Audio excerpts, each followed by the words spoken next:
Alright, they just keep getting smaller and smaller, don't they? This is Campaldino in 1289. The Guelphs are, let's see.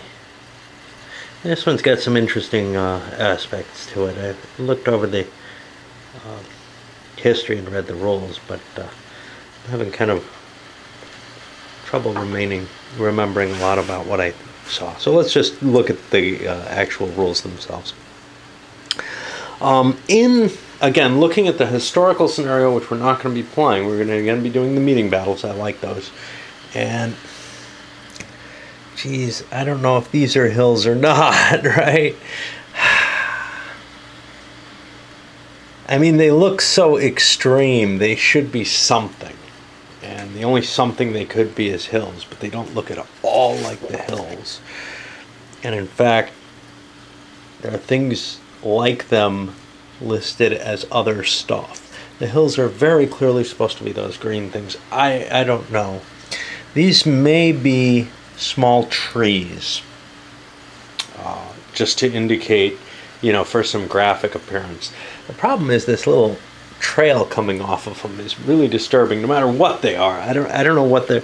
It's hard to guess what they might be representing. So I'm going to just ignore them, I guess. Okay. So, in the historical to begin with, all attacks during the first activation. The Ghibellines are going to be getting the first activation in the historical with the Battaglia di Montefeltro. And all his units will get a charge order and must attack, must end up in contact with the enemy. Again, this is going to be modified. And then they get a +1 to their die roll. And then as soon as they get their activation, it goes over to Ghibelline activation on Pazzo's command. And we'll see if this comes into play. And at the end of that, it's going to be the first activation of Pazzo, and you get to try for continuations from there if you wish, as a Ghibelline action. Okay. Magnardo, Donati, and Novello are all going to be in reserve. Magnardo can be freely activated in any basic activation, but Donati and Novello are going to have special roles. We have a weather track here, and I guess this counter will go in the bag for this scenario because it's only used here. At the beginning of the battle, it starts in the fair box. Every time there's a continuing interruption or victory check die roll that ends up in the range listed, we're going to move forward another space. And if we get from rain to storm, the game ends immediately, and it's going to be a Ghibelline victory. Right? Yeah, because the Guelphs will pull back, and that would, if they didn't get a substantial victory, it essentially will count as a Ghibelline victory. Okay, there's two companies, the Campagna, the Florentine units here, Bianca and Rosa. And they're not going to have leaders. The way they work instead is any Guelph captain can activate them using his orders points. And does it cost additional? No. But because they're not part of a command, they're not going to get... These are crossbowmen. They're not going to get a free reload when the command starts and finishes. So instead, they get a reload as an order when they have a fired marker, I guess. And it's going to cost an operations point to remove that. That's the way I'm reading this. The peculiar order, which may only be given to the crossbows belonging to them with these units, have a fired marker on them. This order allows the fired marker to be removed, and that will keep them from being activated too many times. In fact, they're going to get activated too few times, I'd guess, but we'll see. Palladini. This is going to be part of Montefeltro's command. It's a +2 hero. It's actually a group of men. Once it takes its first casualty, by normal rules, it'll flip over to its +1 side, and then if it takes another casualty, it's been eliminated. It's, what, a dozen men. Okay, now we get to the fun stuff. Corso Donetti. He had instructions not to attack without a formal order, but then decided to do it anyway.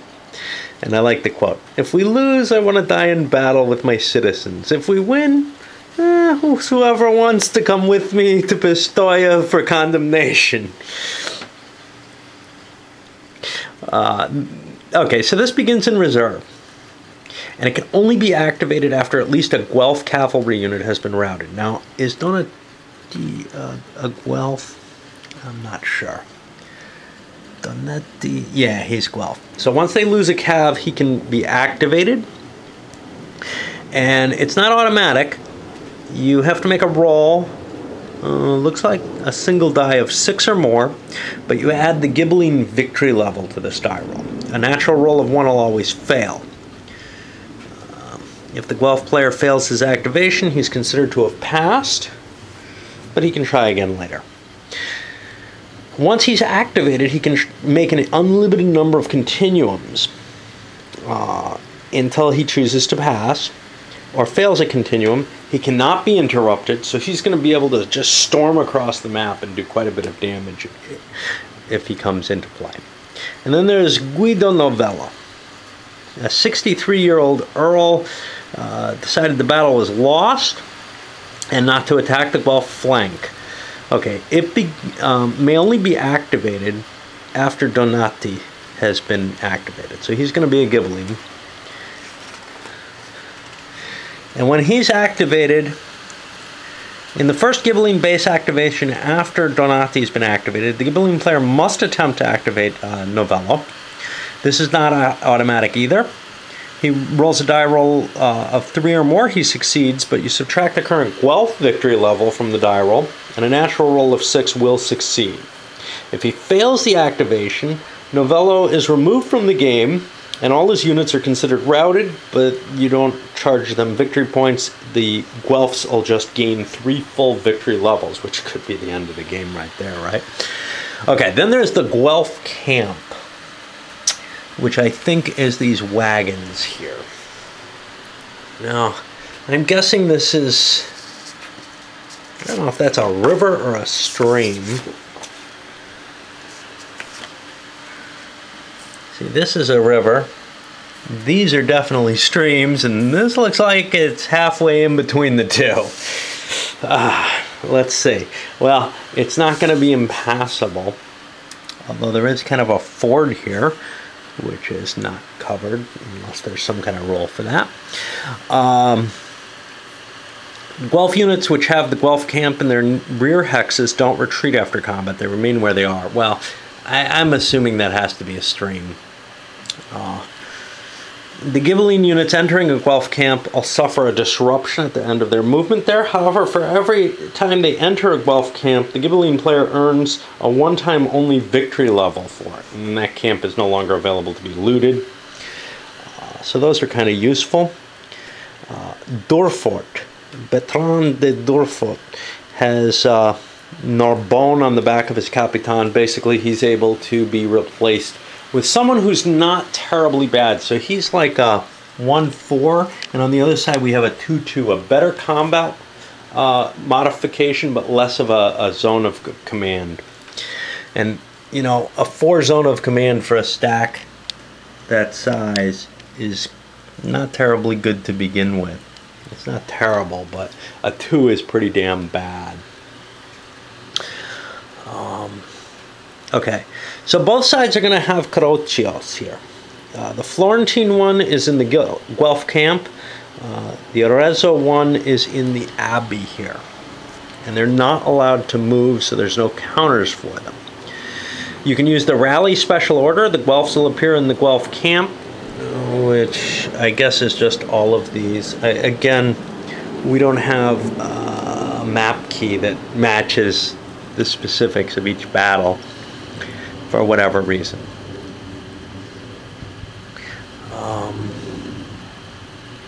And the Ghibellines appear at the Abbey. And I'm assuming that they're allowed to appear next to it as well, as they would with a normal Carroccio. Victory points are normal. The Guelphs get 1 for every 4 victory points. The Ghibellines get 1 level for every 8 victory points. And now for free setup, March fatigue is going to take place after turn 5. And that's everything starts off the map. It's all reinforcements here.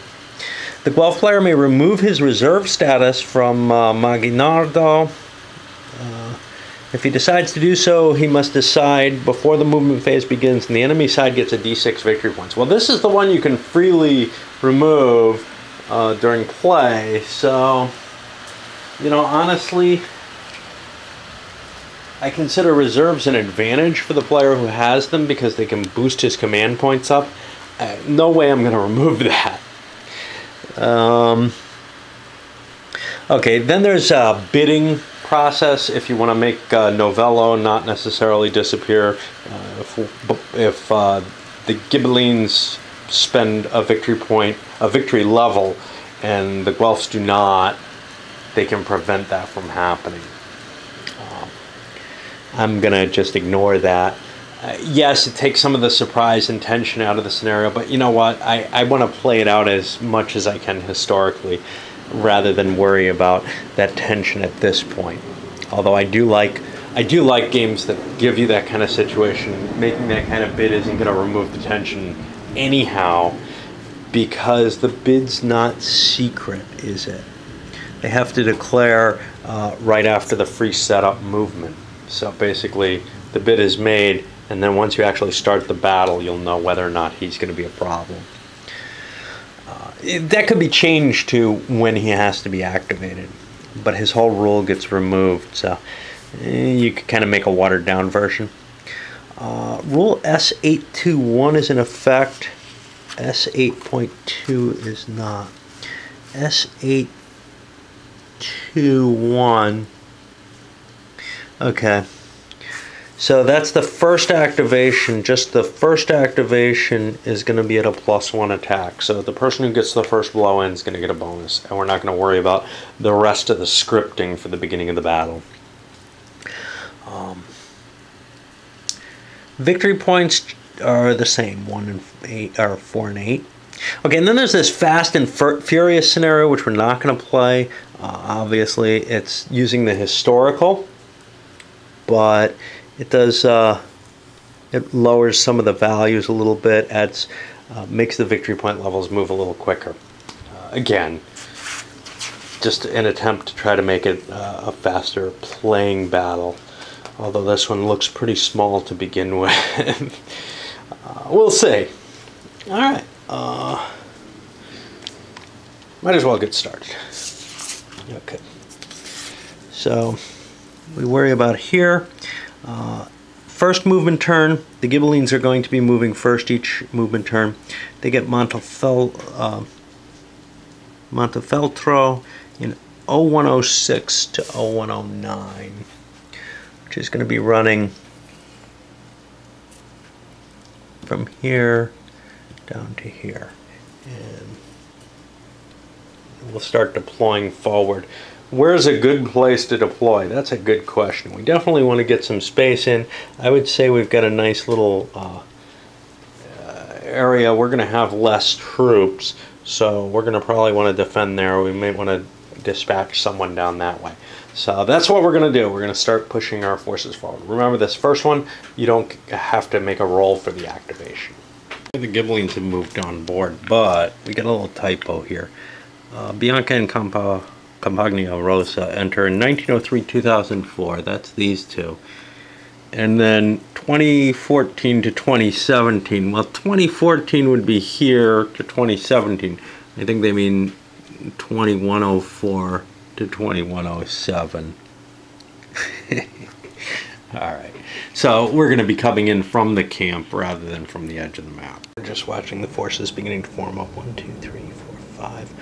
Can't hit with a first strike with these guys, but these guys could slam in, take that +1 bonus, maybe drive away some of the archers here and start putting some pressure. As far as I'm concerned, the Ghibellines have to put a lot of pressure on right away, because overall they have the weaker force. There's a lot of reinforcements coming in for the Guelphs, but early in the game they've got numerical superiority and a little bit of what looks like qualitative superiority too.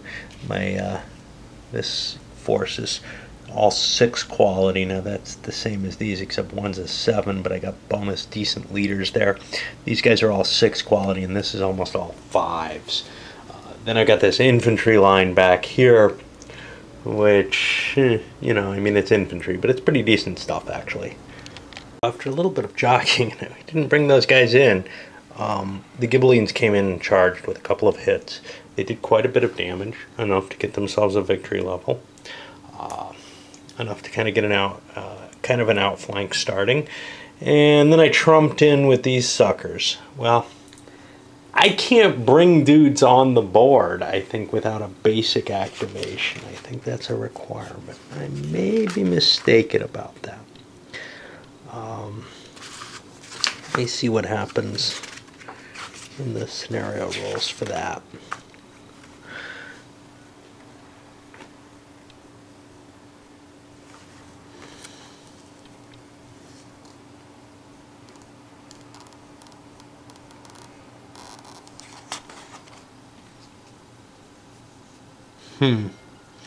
I'm not seeing it.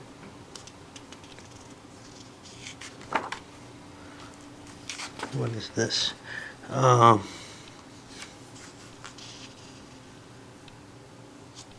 No, I think they can use normal activation for that.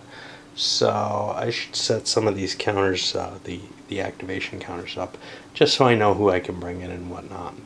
But I really wanted to get an attack to try to push back some of the stuff here, get a fire in.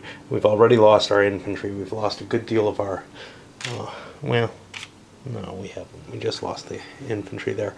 We lost a good deal of our position, and we've got to kind of come swinging back. Guelphs up to their silly tricks. They've slipped around through the woods here, trying to get behind these units, really force an attack there. With the infantry here, this light little command here might be enough to hold things off until they get into place, but I've got to keep the activations coming. At this point, well, it's pretty likely we're going to see an attempt to trump in, and no matter what, that's kind of a dangerous. So trumping in is kind of cool because the other guy if you succeed, the other guy expends his activity. So far we haven't seen the weather change yet. Maybe I haven't been terribly aware, but it's quite possible. Okay, so the Guelphites took the next activation to pull back here, and then they failed a continuation, and badly enough that the weather got worse. Kind of makes some sense that the two are tied, just because worsening weather could affect kind of, you know, the impetus of a forward motion or something. Hey, let's do some hand waving here, but that gives a an initial activation over to the Ghibellines, and we definitely have a worry here with this coming across here. We've got to do something about that. That something is kind of hard for me to immediately judge. I've got my 2 cav units. What do I want to do with them? Do I want to keep pressing an attack against this, and the archers, or am I more worried about moving here? And well, I think I'm going to keep pushing my attack, because overall I think that does me better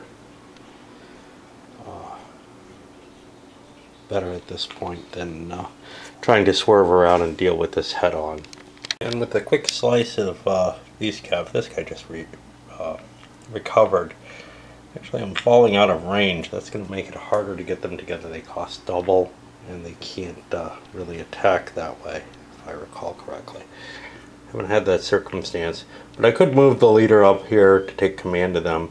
You can kind of, it's kind of like Great Battles of History in that you can run the leader around to take command of different segments of his forces.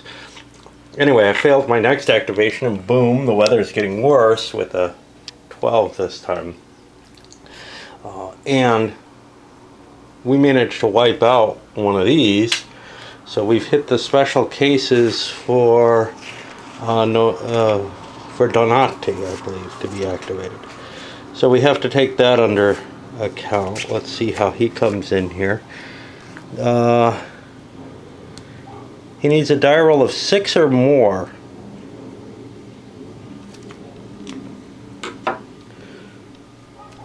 add 1.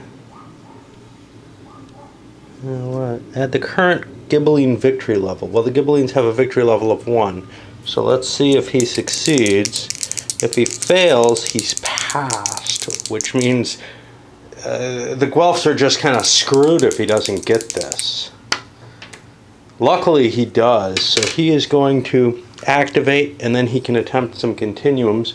We're going to be bringing him on board, and I think he'll come in at the camp, if I recall correctly, and perhaps he's going to be sweeping the Ghibellines out of the way. Donati's strike wasn't terribly effective. He ended up failing but not causing a weather change. But now we're on, what's his name? Guido Novello. He must try to be activated. This activation is also not necessarily automatic. He needs a die roll of 3 or more minus the Guelph victory level from the die roll, which is currently just a 1. The Guelph victory level?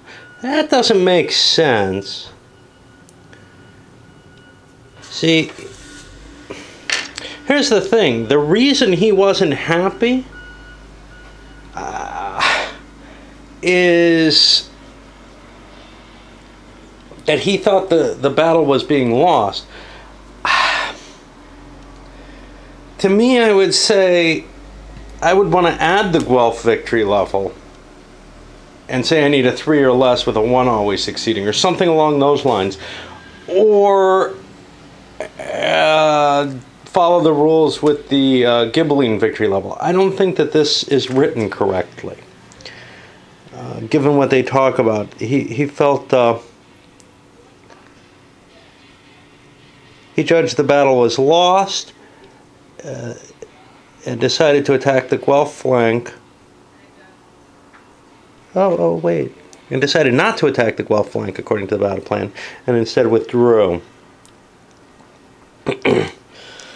And so what I'm going to do is I'm going to subtract the Guelph victory level from this, right? And he has to get, instead of adding it, and a 6 will automatically win it. So he essentially needs to roll a 4 or higher because of this. And he does not, so he's withdrawing from the battle, and that gives the Guelphs 3 quick victory levels. 1, 2, 3.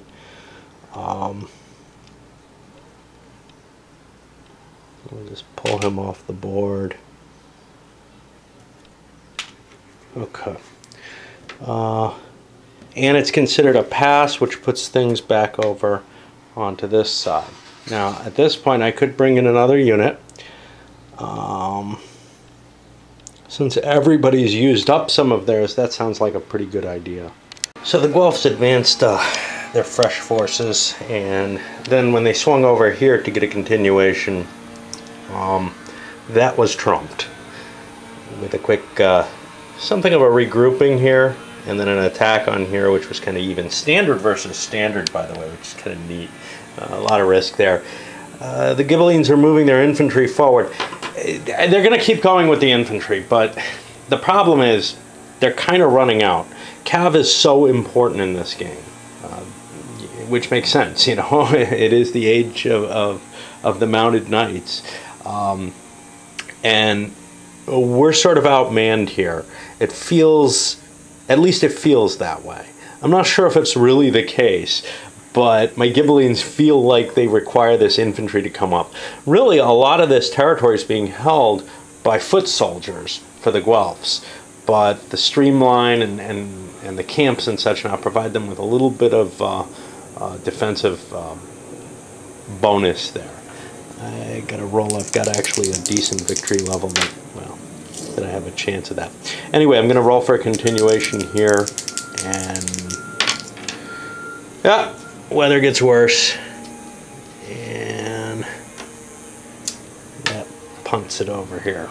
Now the infantry is pushed forward, launched a little bit of an attack, actually at even after the cav swerved in because it's kind of damaged, and that gives victory points where This casualty does not. So it's kind of cool. It's, you know, infantry is kind of expendable. The other important thing it does is it presents a threat and a line around which it's going to make it hard for any kind of outflank. That's what the infantry is doing here. It's using its zones, which are somewhat ignorable, right?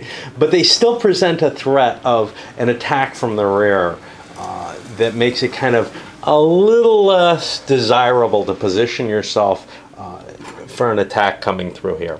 The neat thing is, at this point I'm starting to really get a feel of the flow of the game. It's working very well. It's a very quick game, actually. Men of Iron is too. But unfortunately, this is the third and final battle in the system, and that's probably my biggest gripe about the system, is there ain't enough battles. Anyway, we ended up having a punt over here. We've got a bonus victory level off a roll of a 2. We didn't get the 12 that would have won us the game with the Ghibellines on the, you know, finalizing.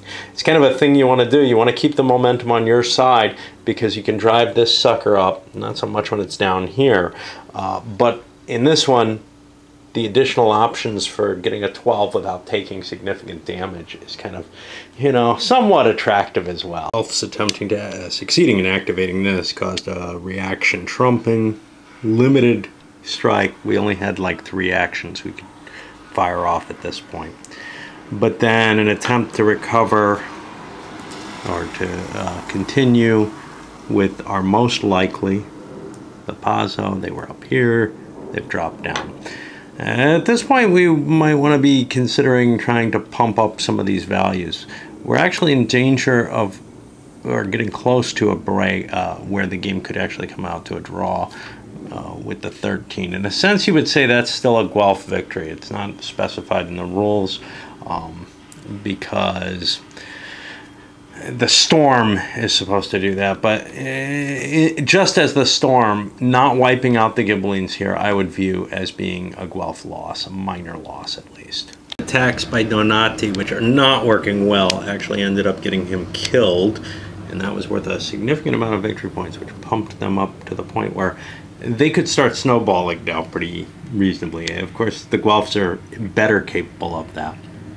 And then I pushed the infantry across because they're beginning to line up for some nice attacks if they swing forward.